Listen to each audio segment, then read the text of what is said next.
good viewers? It is TVB, and I am here to give you guys one of those kind of videos that I used to make like every month, where it was over this Far Cry New Dawn gameplay that I'm just trying to plow through.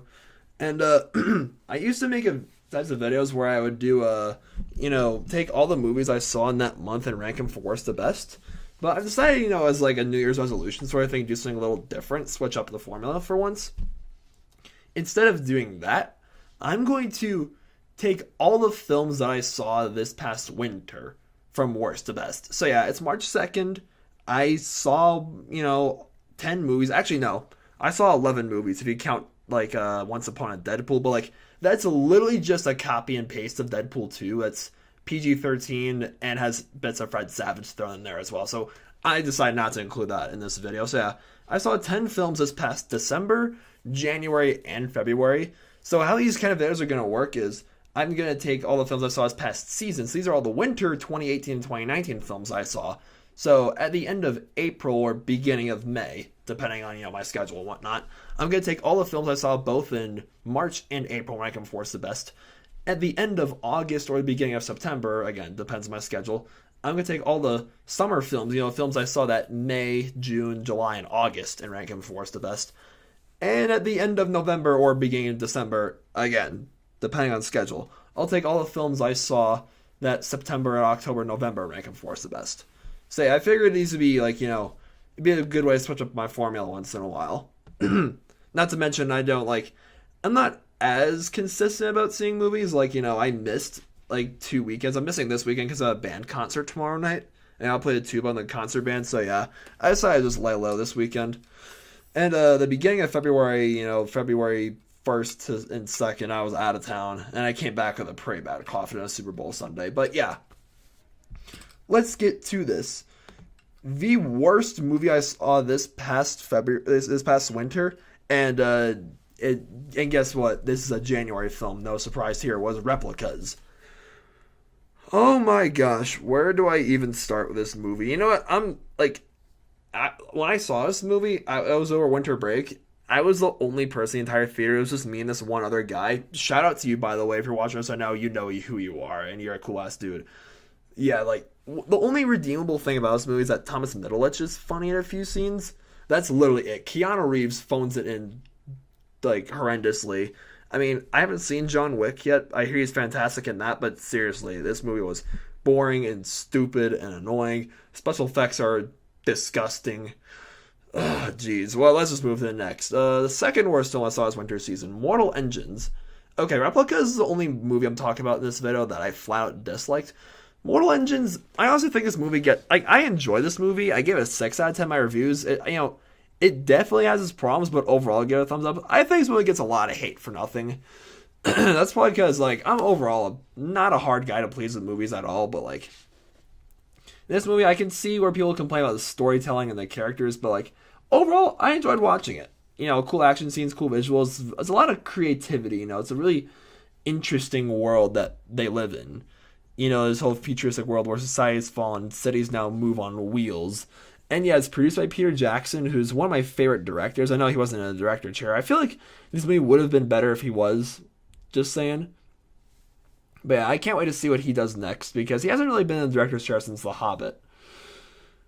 So, jeez, my throat's kind of groggy tonight for whatever reason. Yeah, Mortal Engines was saw back in December. It was a solid film. There's some cool action scenes. I can get why some people complain about it a lot, but overall, I could say I enjoyed it. And next film, is Glass, the latest film from M. Night Shyamalan. Again, another movie I think gets a lot of hate that doesn't deserve. Yeah, I will admit this is not a perfect movie by any means. It's flawed, has problems, no masterpiece, but I still enjoyed it. And M. Night Shyamalan, as a director, I've grown a love-hate relationship with the guy in recent years. I really liked The Visit and Split. And I haven't seen The Sixth Sense or Unbreakable yet, but I hear those films are fantastic films as well. Then, I don't think I'll ever be able to get over the stump that is The Last Airbender and After Earth. Both those movies are in my top 10 worst movies of all time. Oh my gosh. Forgive me for even mentioning that. And yeah, this film definitely is not as good as Split or The Visit, but Samuel L. Jackson, James McAvoy, Bruce Willis, Anya Taylor-Joy. What could go wrong? It was an enjoyable film, and yeah, it was like a good conclusion to the whole Unbreakable trilogy, I guess you could call it. So yeah, next film we need to discuss is Alita Battle Angel. This might be the film that breaks like the whole curse on Hollywood adaptations of animes. So yeah, I saw this movie. Oh, guys, note to self: if you're ever in Fort Collins like me, do not see a movie around here after 9 o'clock again, unless you have a car. Because when I saw this movie, I usually take the bus to go to movie theaters, and I saw this movie at a 9 o'clock showing. After I got out of the theater, I left, and literally the last bus that was going northbound left. I watched it go by, so I go to the bus stop, and it says northbound, no info. Southbound guy comes around, and I'm just like, hey, what gives? And he's like, oh yeah, northbound stopped running 11:23. When that bus stops running at midnight, I'm just like, what? The bus has screwed me over. So yeah, thank God there's a nice couple at the theater that night, because Uber wasn't working, neither was my school's rideshare program that usually works. Yeah, those weren't working, but there was a really nice couple that gave me a lift back to campus, and one was a student herself at the school that I go to. So hey, we stick together, college kids.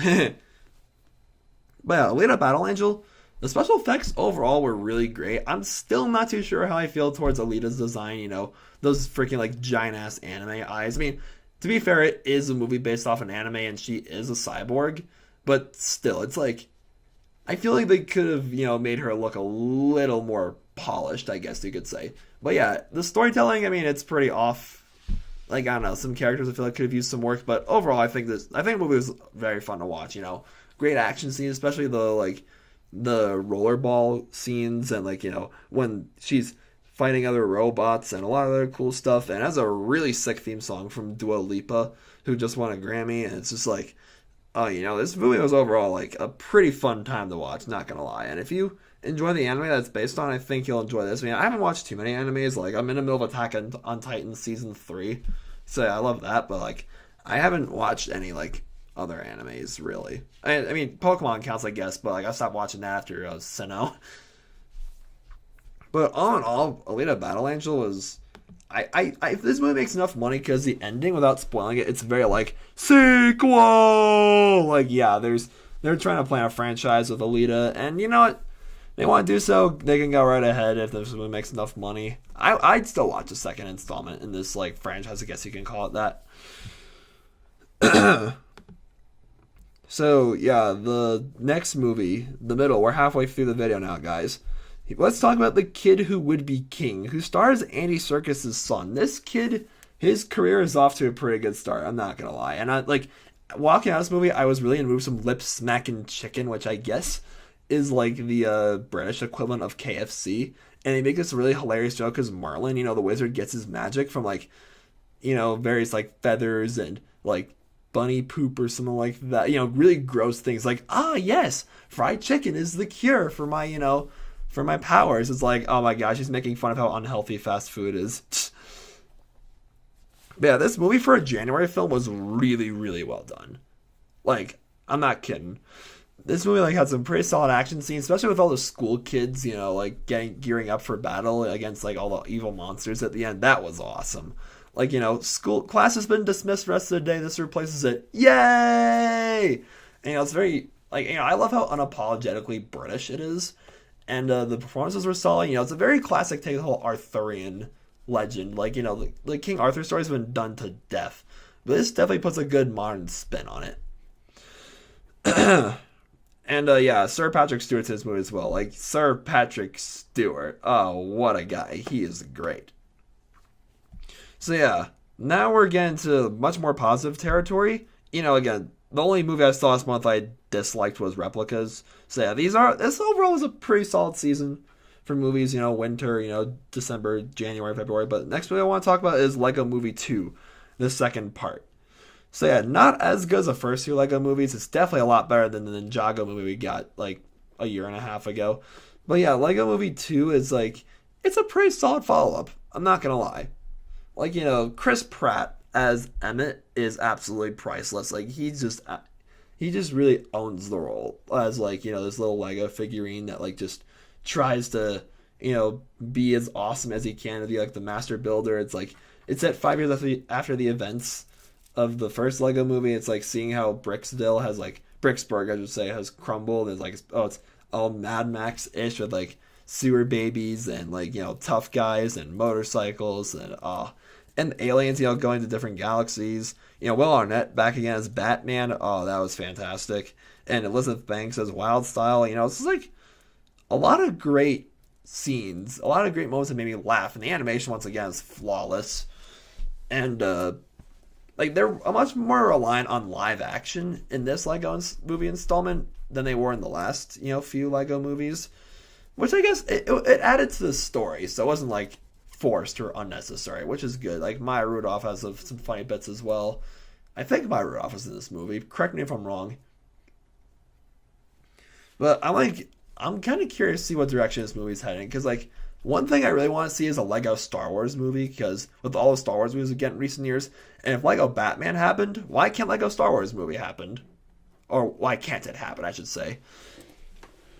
But yeah, I really love this Lego franchise. I think it's fantastic, and it really goes to show like anything can make a good movie. Because I remember back in 2014 with the first Lego movie, we all thought that a movie about Legos is gonna bomb horrendously, but no, it actually turned out one to be the biggest surprises of the year, and I'm very grateful for that. So yeah, the fourth best movie that I saw this winter was Aquaman, which like guys. James Wan, thank you, and Patty Jenkins, thanks for saving the DCEU. Please come back to the directing more films in this like universe. And Jason Momoa as Aquaman, it's like when I see like there's literally no one else who can play Arthur Curry except Jason Momoa. Like when I see Jason Momoa, I see Aquaman. Just like how when I see Gal Gadot, I see Wonder Woman. Like there's literally no one else who can play Diana Prince except Gal Gadot. And like James Wan did a great job with this film. Like his direction was the underwater scenes, like the ocean looked so great.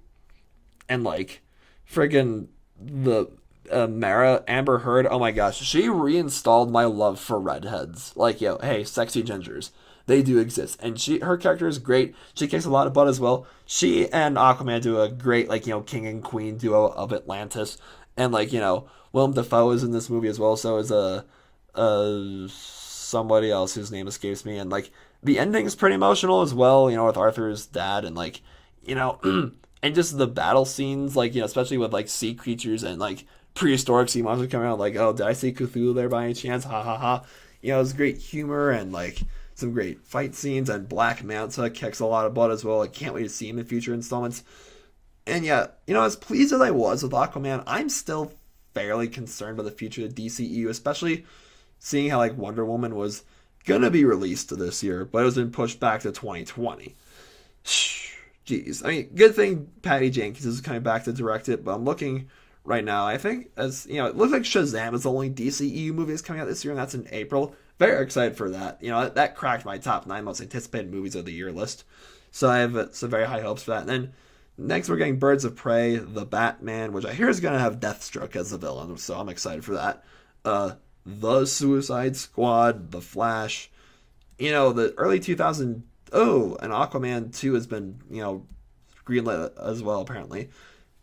I'm not too sure how I feel towards the whole standalone Joker movie, how it's not being included in the DCEU, which is really interesting with Joaquin Phoenix.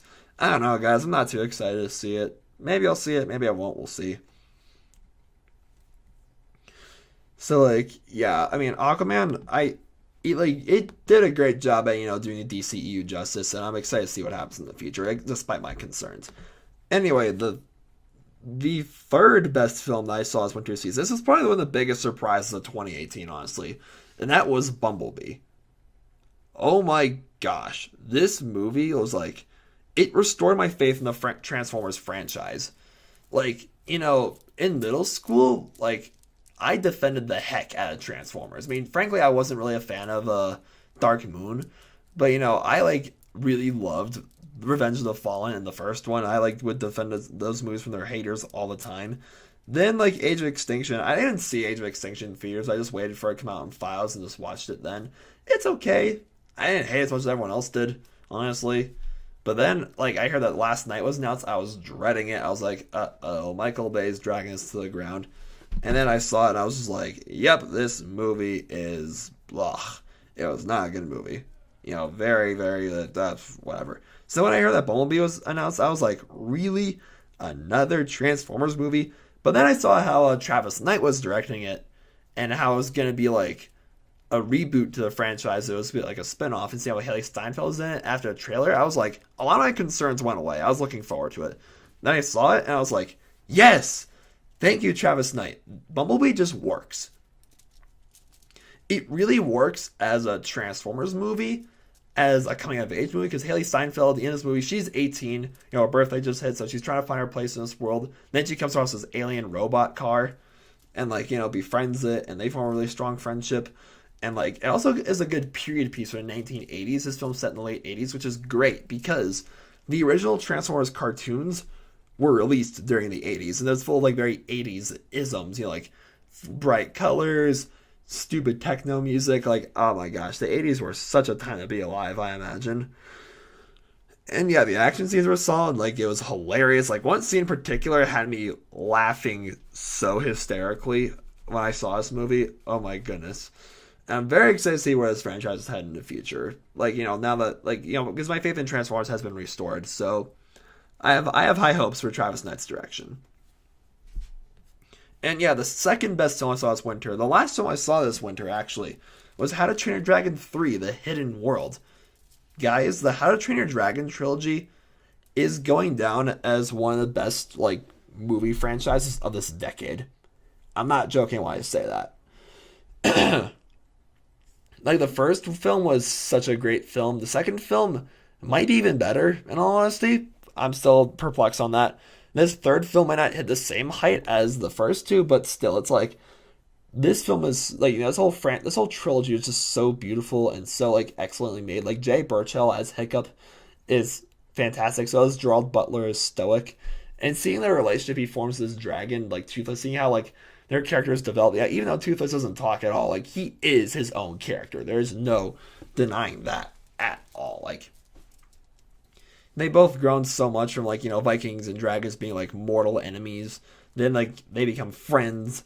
Then, like, you know, bad guys try stealing the dragons from them. They try stealing again. And then, like, they're deciding, like, whether, oh my gosh, I could talk about this movie a lot. Like, this, it was just so fitting. Excuse me. I couldn't, like, you know, I mean, I'm happy that they're ending this franchise off at 3 movies, because I don't want to see this go down the same path that Shrek did. You know, Shrek, the first 2 were fantastic. Third one was like, ugh. Then the fourth one, I enjoy Shrek Forever After, but, like, you know, I can see why other people weren't really so much of a fan of it. You know, franchise was kind of overstaying its welcome, but no.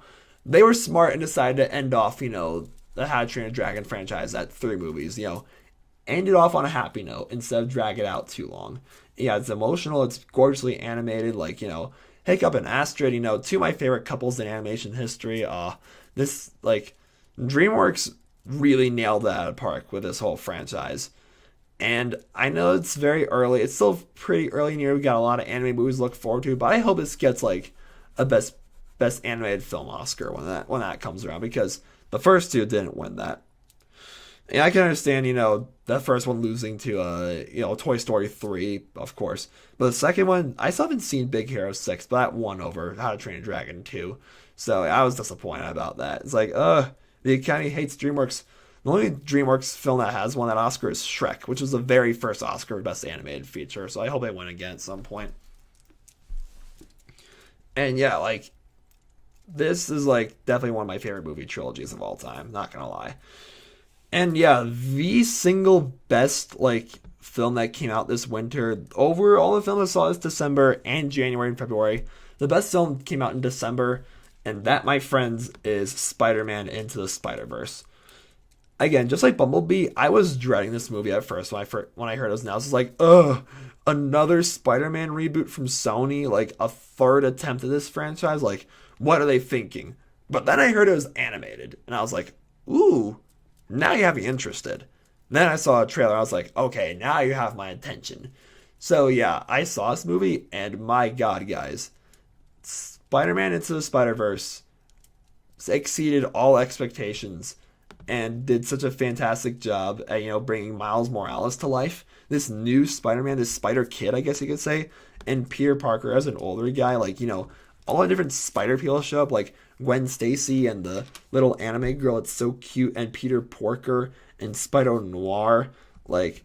Oh, the animation is so like flawless. Like it's taken literally straight out of a comic book. Like how could you be mad about that? They're still very like, they're still very secretive. Sony's very secretive on like how they animated this movie.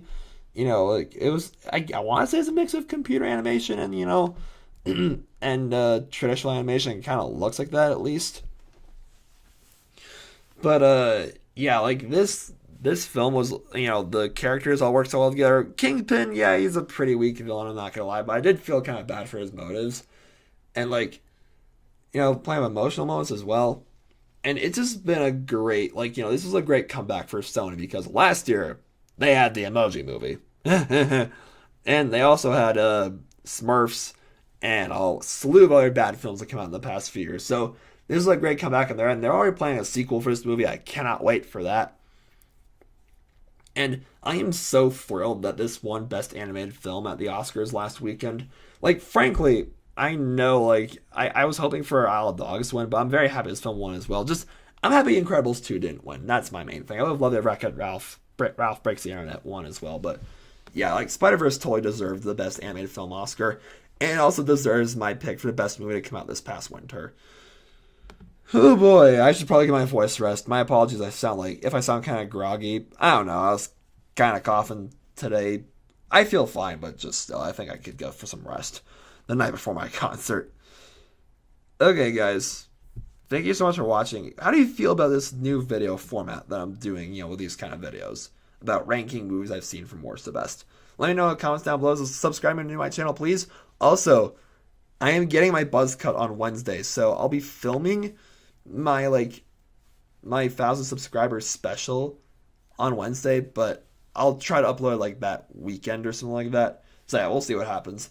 Thank you guys so much for watching. Have a fantastic night.